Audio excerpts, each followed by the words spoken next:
Warning: the following video contains explicit language which may be offensive to some viewers or inappropriate for children. The content within this video is intended for mature audiences only.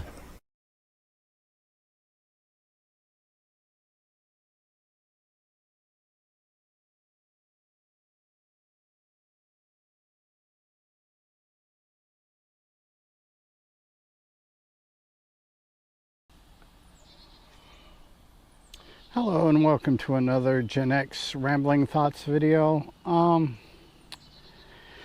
In this video, I'm just simply gonna talk a little bit about being feral as a kid. And that pretty much a hallmark of Generation X being feral.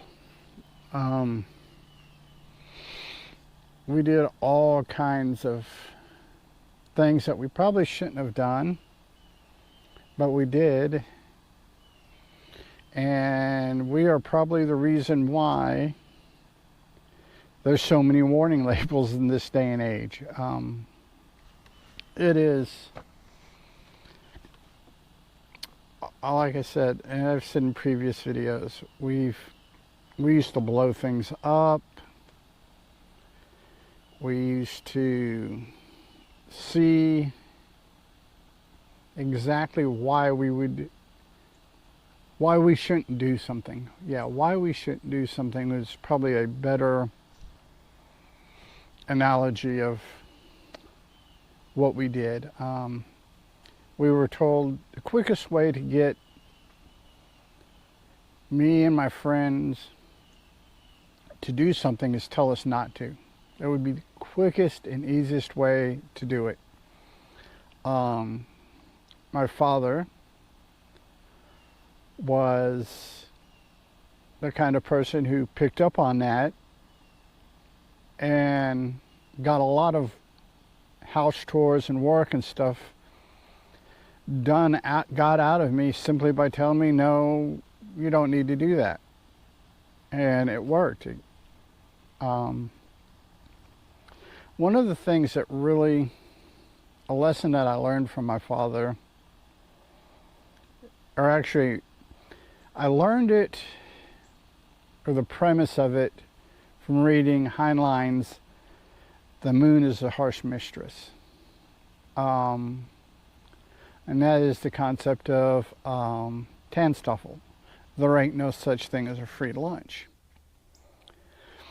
Growing up, because I sought independence and individuality and stuff, one of the things I wanted growing up was cable into my bedroom for a TV set so I could get all of the 13 channels we had at that time, instead of messing with the bunny ears and getting 3, sometimes 4 on a good night. And my father's like, okay,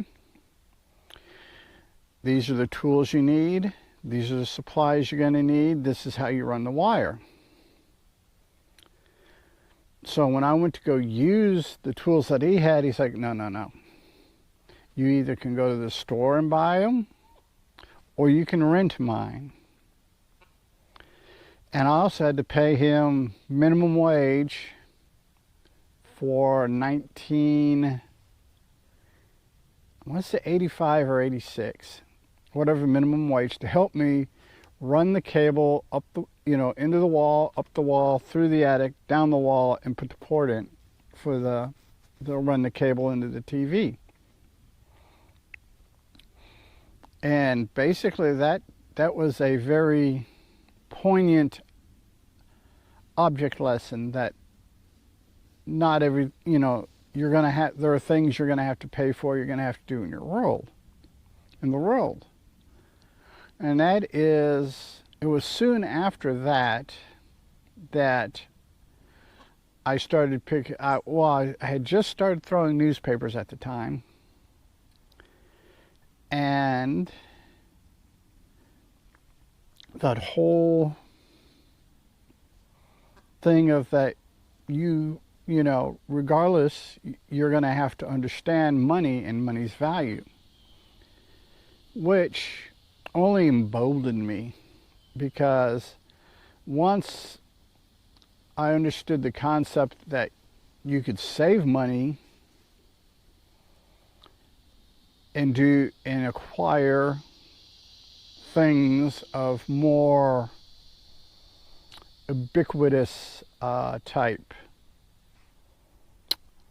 dealings, things like black powder from the gun store,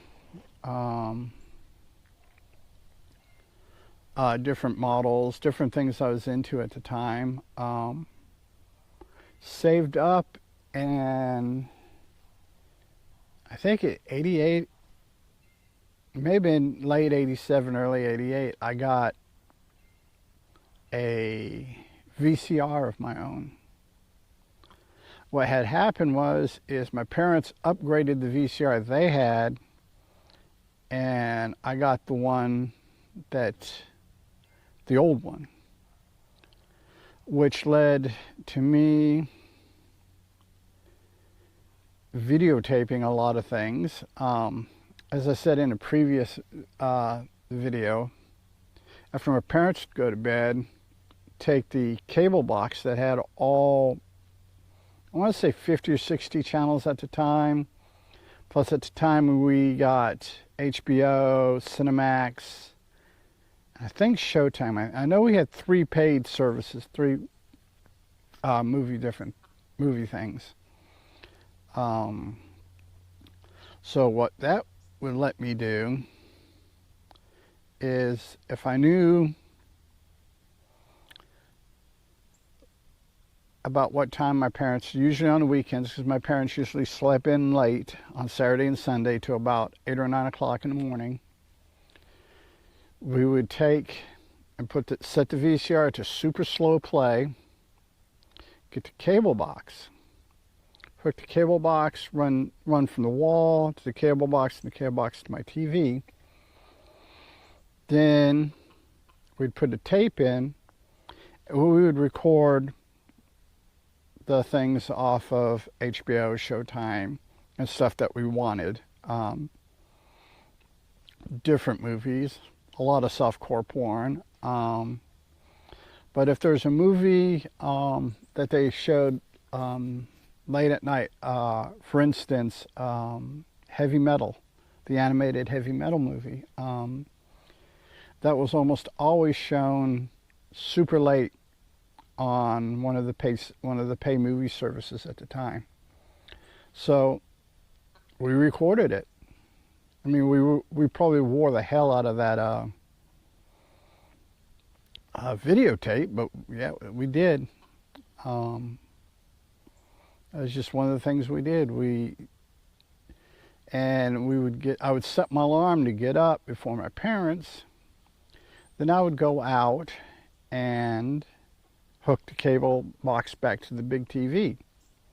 So we had a fair collection of videos, which was interesting because I don't think my parents, that I can recall, ever looked through my stuff, or if they did, they didn't make much ado about it. That was some of our inside feralness. At one point, I was working on a project in school. It was in Texas history, and we had to do the history of different places in the state. And I chose the Carpers Cove, Clean, Fort Hood area. And going through doing the research, going to the Carpers Cove Public Library and stuff, I found locations and mentions of copper mines, which we had always been told, and always, it was the lore of that area, that Carpers Cove got its name because of the copper taste of the natural water, of the water from the groundwater.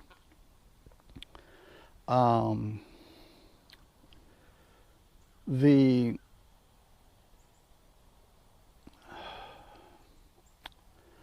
coming across that there were actually copper mines. So we set out. We found the general area, and we even found a couple really, really small pieces of raw copper.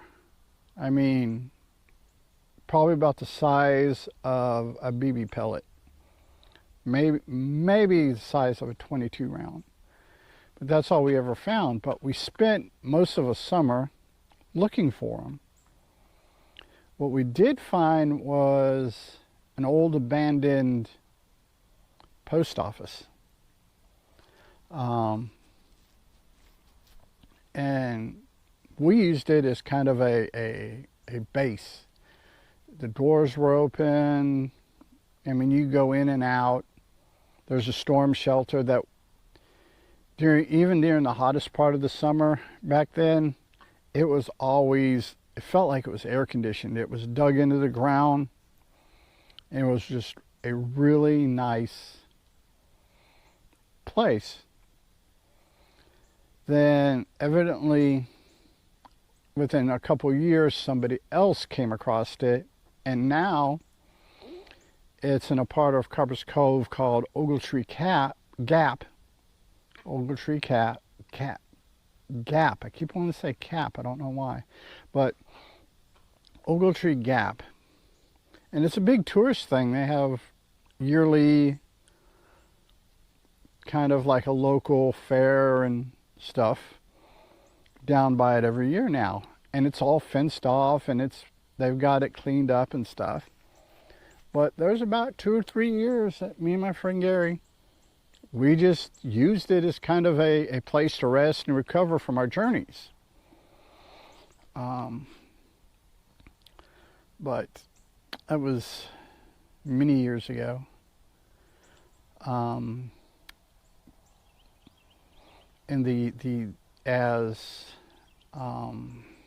one YouTuber, Dadbod Veteran, uses, I love this phrase, is the before times. I love that phrase.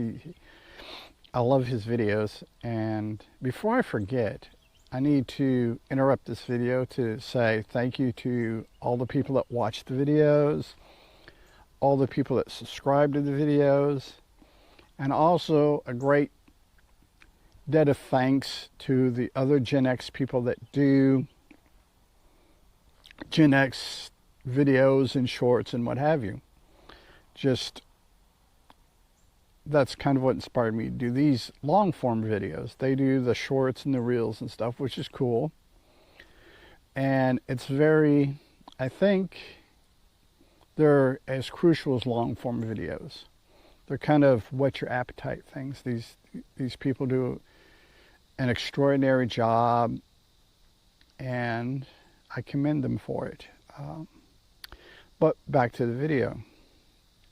Like I said, we were making our own mixed videotapes. We not only would we wait for hours for a song to come on the radio to record it onto a mixtape, we were making mixed videos. I mean, we would have videos that would say have like Star Wars is the first movie, then Heavy Metal the second movie, then maybe Close Encounters the third kind is the third. You know, it was just, we did these because the video recorder, or the VCR that I had, you had regular play, extended play, and long play. We always used the long play because you get 8 hours. You get 4 movies on a videotape, and we were like, 4 to 5 movies on a videotape, and we're like, yeah, But that was kind of cool. That was some of our feralness. Now, outside in the world, we participated in things like rock fights, BB gun fights, but I think our all-time, or at least for me, I remember it very fondly and very much as something to just, it kicks in that nostalgia, dopamine of the we used to have fights with firecrackers and bottle rockets, and basically if it would launch into the air, we would shoot it at each other. It's funny because one of our favorite places to do it was right off Highway 190. There's big, kind of questionable service quality motel there now.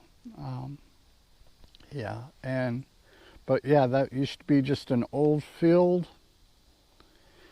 and it was the way the land was shaped, flat. You had Highway 190, then it kind of dipped down like this. You had a little bit of rise, and we'd play up here on the rise. And it was, at the time, it was just, I think it was just outside the city limits. It may have been just inside the city limits at that time. I mean, the city limits of Copper's Cove now is way out 190, way close to Kempner. It's out way far from when I grew up. And what we always did though is we'd have an engagement, you know, boom, boom, pop, pop, burn, burn. Then we would check, no law enforcement, so we would go about our war, you know, and that's kind of what we did. It was fun. It was always at night, because the way we looked at it, like I said, and it wasn't just me and Gary, we had other friends. Gary's just the only one that I've kept up with and still have a connection to from my childhood that lives in Texas. There's a couple other childhood friends that live in other states that I have. We talk on Facebook and stuff occasionally and reminisce about the old days and talk about what we've done in our lives since then. But Gary's the one that lives and still lives in Texas. But that's neither here nor there. But we would have these epic firework wars, and our logic we were the original Star Trek trilogy. Star Trek, Star Wars, the first Star Trek movies, the first, like Star Wars movies, really cheesy movies like Saturn III,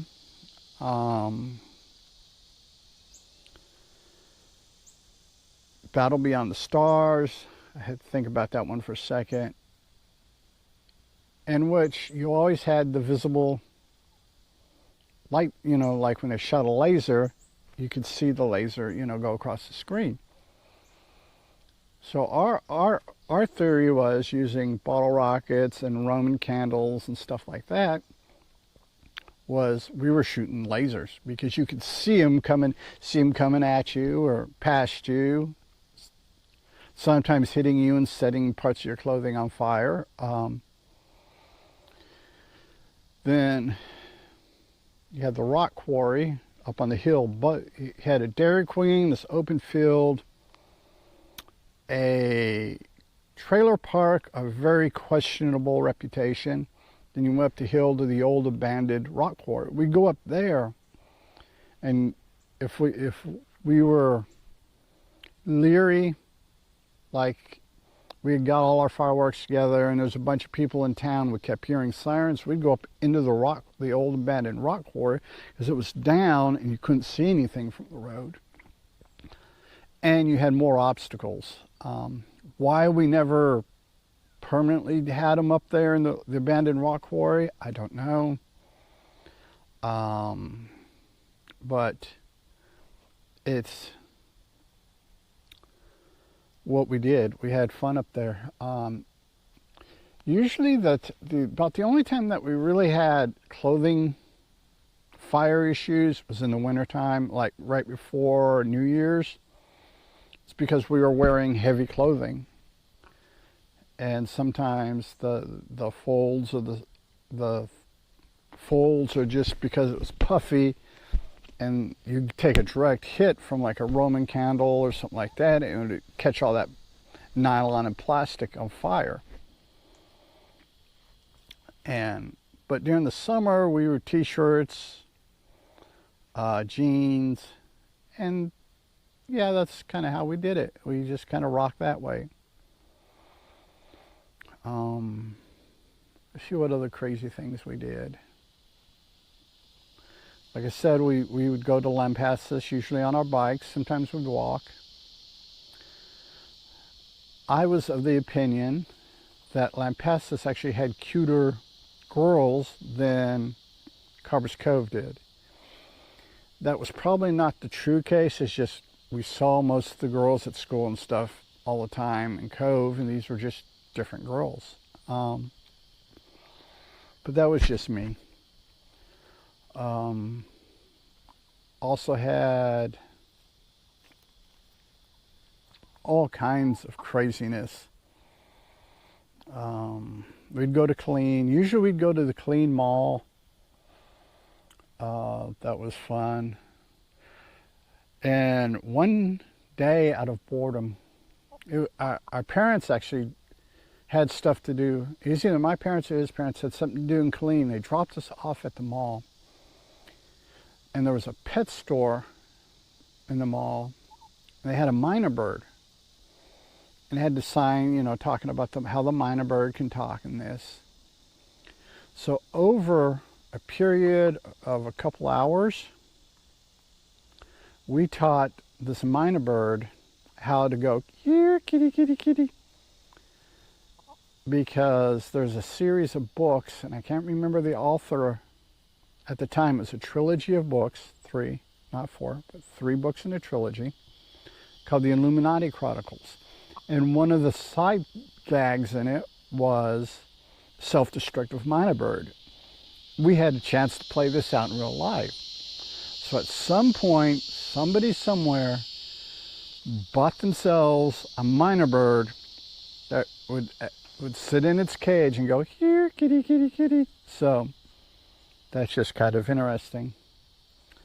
Not a whole hell of a lot else right now that I can think of. Let's see. Grass mowing. We had a fairly huge backyard. I think it was half or 3/4 of an acre for a backyard. Huge backyard. And mowing it. Had to mow it. One of the things I figured out in mowing was if I got up early, and I would do this fairly regularly, get up early before school, mow part of it. So my parents were already at work, and I had no idea or comprehension of neighbors still being home and sleeping, but I'd get up early and mow about half of it, and when I got home from school, I'd mow the rest of it. That is something I figured out on my own by breaking it down like that. I got it done on the designated day by my parents, but I also got I also cut down the amount of time that my chores were cutting into my free time. So that's that. So with that, I'm going to go ahead and call this video good. Until next time, peace. Hey, it's 10 p.m. Do you know where your children are?